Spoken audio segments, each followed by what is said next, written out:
One of Texas' few cities without property taxes might soon change course.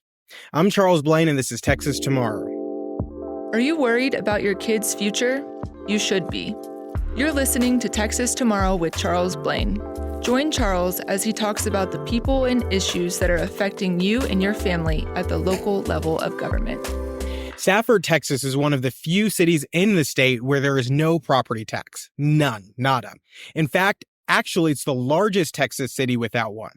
About 30 years ago, in 1995, former Mayor Leonard Scarcella moved the rate to 0%.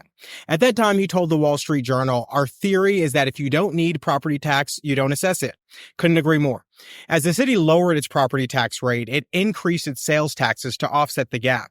This has made for a thriving small city where both residents and businesses have been happy. And the Wall Street Journal called it the Shangri-La for property owners. But Scarcella passed away a few years ago, and despite many new council members running on no new property taxes, it seems the city's reversing course. They're now discussing asking voters to approve a property tax this November. The arguments are the same that we hear whenever local officials ask for a tax increase: public safety. 48% of Stafford's budget goes to police and fire, and city council said that if residents want safety, they need to approve this tax. Somehow the city operated without it for 30 years, but this new group of elected officials can't seem to make it work. But I digress. Residents are gearing up for a fight, though. They're not going to take it lying down. Many moved there for this exact reason. One homeowner even said that she was going to fight like heck to make sure this does not change. Of course, most cities have property taxes, and when they move to increase them, they often make the same arguments that Stafford's making, that if they're not allowed to do so, people won't be safe, and they will suffer. They know it's an easy argument that plays to your sensibilities. But the fact is, public safety should always be local government's number one priority. If it is, that means it's funded first and foremost, but of course, that's not what they do.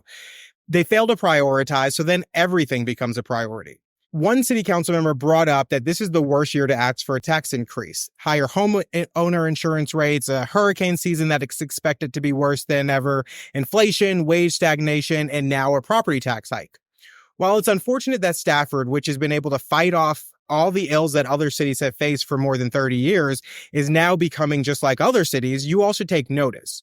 If a city like Stafford can survive off of no property taxes and increase sales tax for 3 decades, a city of 18,000 people, I'm sure there are plenty of other small cities in Texas that can do the same. And years of good governance, limited government, and restraint allowed for a place where homeowners, renters, and business owners alike thrived. We'll see what happens when they move forward, but remember this: the next time your city tries to increase property taxes, there are cities that operate with little to no property taxes. They've thrived without them at all. Thanks for tuning in this week. I hope you like this episode. Please let us know if there's something going on in your neighborhood, and we'd love to talk about it.